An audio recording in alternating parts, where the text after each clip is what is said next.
Hello friends, welcome back to Digitalk. So this is the first video of WebLogic and Jenkins where I am going to explain you how to install the Jenkins.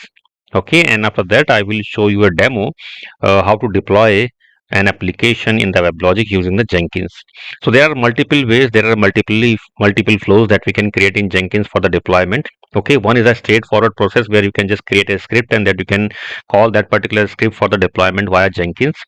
Second is your complete CI/CD pipelines where you have to you have to your code in some repositories like the Git repositories from where you check out the code and then you build the code with the help of CI/CD and then you can deploy the code. So it's a complete end-to-end automation where the code is automatically compiled, built, and the WAR file or the EAR file is created and it automatically deployed in the WebLogic, which show a complete CI/CD pipeline flow.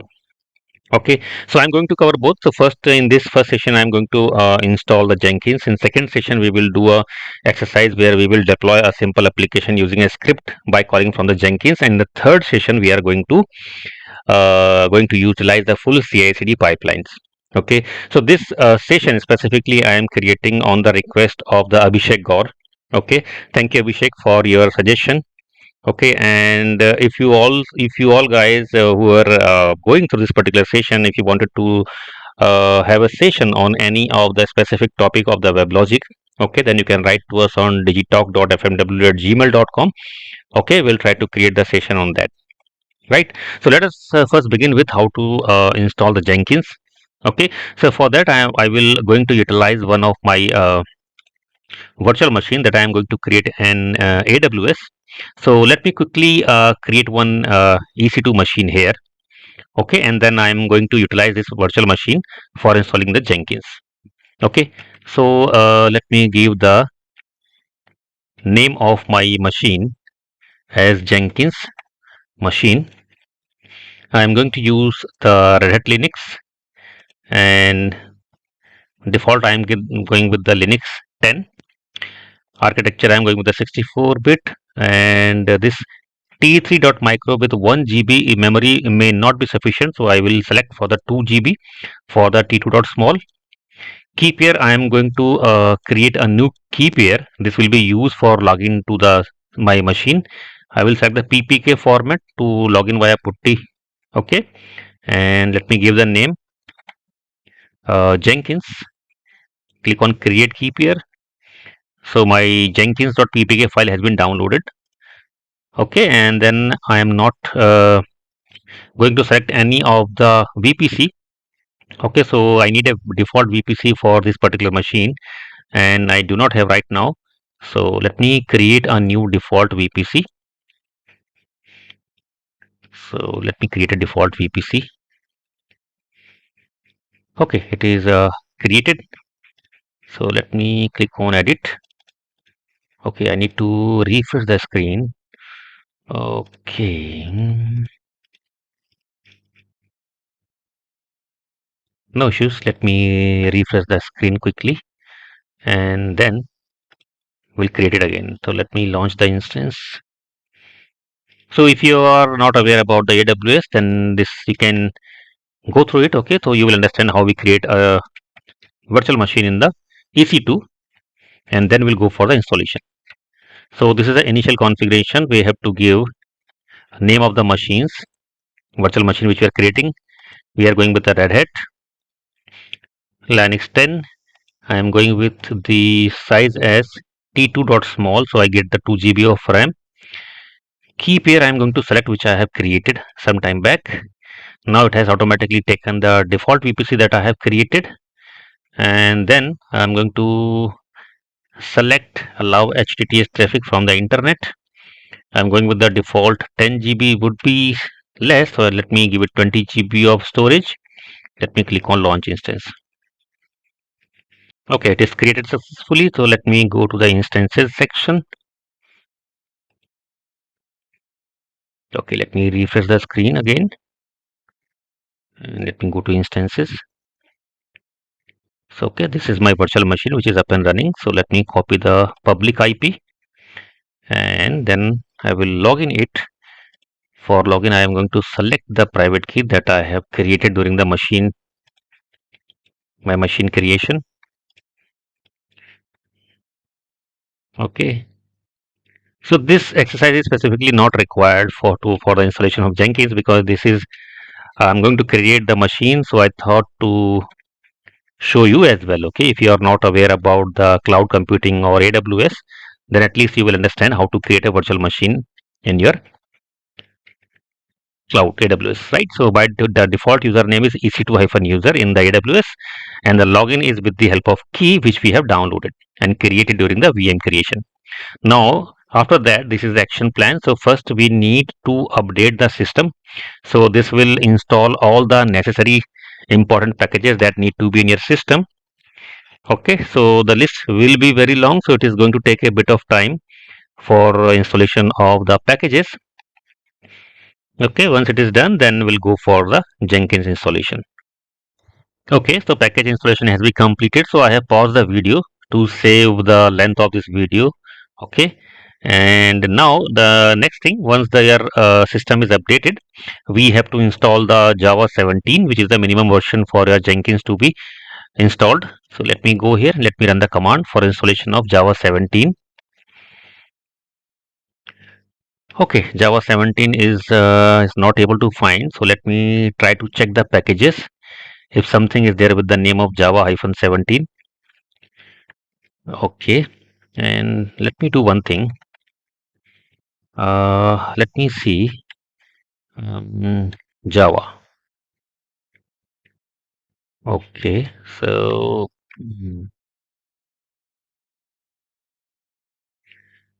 okay, so now we have a Java 21 on the Linux 10. So what I will do now, so I'm going to install Java 21 because this is also supported on your Jenkins. Okay, so let me install it.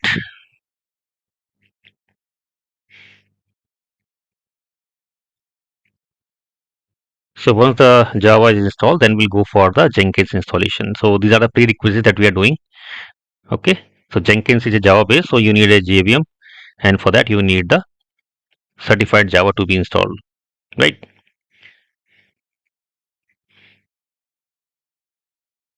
Okay, the installation is completed. Let me check with the Java hyphen version.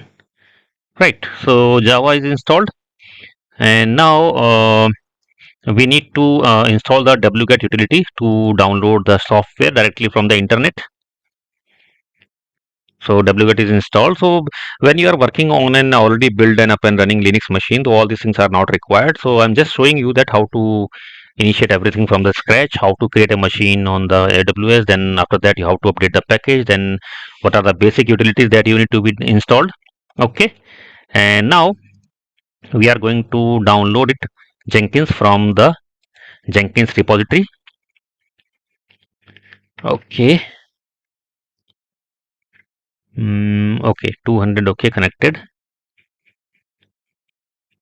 Right. So this command download the Jenkins repository configuration files and save it to the this particular directory which is inside the etc. Okay, so if I list it here, okay, now you can see Jenkins repo is there, and then if you want, then you can read it as well. You can do the more and then read it. Right, this is the URL, and then this is a Jenkins stable. So this is editor. Right, so repository has been added, and this is a key that you can also download. Okay, this key just ensure that you have downloaded and installing the authorized Jenkins software only. Right, so now you have to install the Jenkins with the command simple install Jenkins -y. Okay, so this is going to install the latest stable version of your Jenkins from directly from the repository that we have added some time back in the previous command. Okay, and what is the next? So okay, once installation is done, we have some command to stop the Jenkins, to check the status of the Jenkins. These are the standard Linux system CTL commands, okay, that we use for some other software as well, like the web servers and some other application servers as well, which is a standard command of your Linux. Okay, so now Jenkins has been installed. So now you can start the Jenkins with the help of systemctl start command. And once it is started, then we will enable it. So enable means if you are going to shut down your virtual machine and anytime you are going to start virtual machine after that, so it will automatically enable the Jenkins for you. Okay. Okay, it's going to take some time. So earlier I have done this exercise on the Linux 9 and now we are doing on the Linux, I'm doing it on Linux 10. Okay, so there could be some differences in the commands or maybe some URLs that we have been using in this exercise, right? So now we have enabled so that it will be automatically get enabled once we start the virtual machine. You can check the status with the help of status command.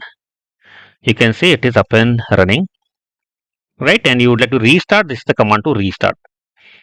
Okay, and you want to check the version of the Jenkins, then you can run Jenkins -- version is 2.504.3. This is the current version of the Jenkins. Okay, these are the standard command to disable the firewall at the Linux level. It is not required, right? Now to access the Jenkins console we need a password. Okay, and to get the password you need to cat a particular file which is automatically created during the Jenkins installation. You can do the cat and this will be your password. So let me note it down in the notepad somewhere. Okay, so this is how we recover the password after the installation of the Jenkins. Now to access the Jenkins interface, by default it run on the port 8080. Okay, and then you have to give the DNS host name or IP address of your machine along with the port 8080. Okay, and that is going to open your admin console. So now for that I need the public IP or the public DNS of my virtual machine. So let me take, this is the public DNS of my AWS machine. So I'm going to replace it with the public DNS and then I am going to access it. But before that one, because this machine has been created on the cloud and cloud is very secure, it doesn't allow the connection from the outside till you specifically allow it in the security groups, right? So for that what I will do, I have to go to my security groups and I have to define an inbound rule so that it allow the traffic from the outside. So quickly I will allow the traffic from all traffic from anywhere. Save rule.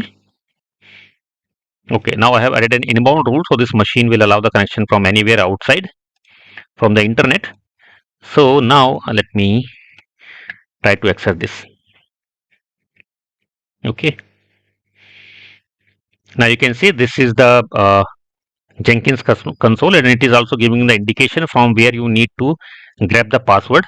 So this is the administrator password. Let me copy it and paste it here.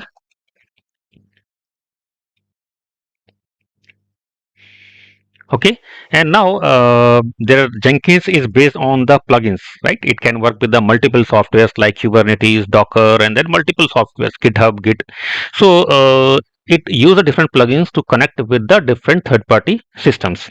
Okay, so there would be a very long list of plugins which you can install later after installation as well, or if you go with the first option which is install suggested plugin, so it is going to install by default certain important plugins, and if you will select the select plugins to install, then it is show you the complete list and you can select whatever the plugins that you want, right? So I'm going to select the install suggested plugins. Okay, so it is automatically going to retrieve the some important plugins that can be it is going to install by default. So here on the left hand side you can see the LDAP plugin, Git, pipeline, timestamper, folders. So there are certain important plugins that it automatically discover and install with this particular option. It may take some time, okay, for the installation of the plugins, and it is completely depend on your bandwidth. What is the bandwidth of your internet, and based on that it is going to download multiple plugins, right? And if you will select the second option, then you have to scroll down and select all the plugins, and in that case you should aware about that one, what all plugins that you need for the integrations for CI/CDs, whatever that you wanted to use. Otherwise, once your installation is completed, Jenkins is up and running. After that you have the option, you can easily go to the console, go to the this plugins option, and you can select and install any plugin according to your requirements. right? So what we have learned so far, you have seen that how to create a machine on the AWS, how to access that machine, what is the default username, which is ec2-user, how to log in with the help of a private key that we have downloaded during the creation of the virtual machine. Okay, and after that, once we logged in, we have run certain commands to download some important utilities like wget, and we have updated the system. And then we have downloaded the packages for the Jenkins. For that, we have added a repository, and then we have started the Jenkins. And this is the first console where you have to enter the admin password, and the admin password we have recovered from the file that I have shown to you. Then you have to select the some plugins option. After that, it is going to take some time to initiate the plugins. Okay, so this is a one-time setup that you have to follow during the installation of the Jenkins. Okay, so once the Jenkins is installed and up and running, then after that we'll go for the creation of some script, maybe Python script that we will initiate to install a, war file to the WebLogic server. Okay, so one of the plugin is not installed, so it's not required. So let me click on continue. Okay, so here we have to specify a username and password. So let me give Jenkins admin, and let me specify a password for this. Let me give the Jenkins admin 123. So let me specify email ID digitalk.fmw@gmail.com. So this is the ID where you can write if you have any kind of a query, questions or doubt. Okay, you can write anytime. We'll try to respond as soon as possible. Then click on save and continue. Okay, so this is the Jenkins URL. Save and finish. Now Jenkins is ready. Start using Jenkins. Okay, so we'll end up on the Jenkins console. Here we have a different options, like we want to create the jobs, and after that you have to set up the agent. So basically in Jenkins there is an architecture of a master and agent kind of a setup. So one node is called a master, okay, which control all of the agents where the jobs run. Okay, so we have a one master, and then we can have a multiple agents, and in all the agents we run the different kind of a jobs which take care of all the actions that is executed by your Jenkins, like CI/CD pipelines and all. Okay, so we create a job, like from there we can set up an agent from here, and then we have an option when we create a different kind of a jobs and we create a different kind of a builds. We have a different kind of a item types here. We can create a freestyle project, we can create a pipeline, multi-configuration project. Okay, multiple kind of a resources that we can configure from here. And once you run the build, okay, you can check it inside the build history. Inside the manage Jenkins, we will have a different kind of options for settings. Okay, we can do a different kind of a settings from here. For example, you can see plugins option is here. You can click on plugins, and you can if there is an update, you can able to see here. Okay, here you can see installed plugins. Okay, and then available plugins. So whatever the plugins that you want to install, you can install it from here as well. Select the plugin and click on install based on your requirement. Right, so our Jenkins is up and running. So in next session we will have one script, maybe the Python or some other script, that we are going to initiate from this Jenkins, that will deploy your var file in your WebLogic server. Thank you.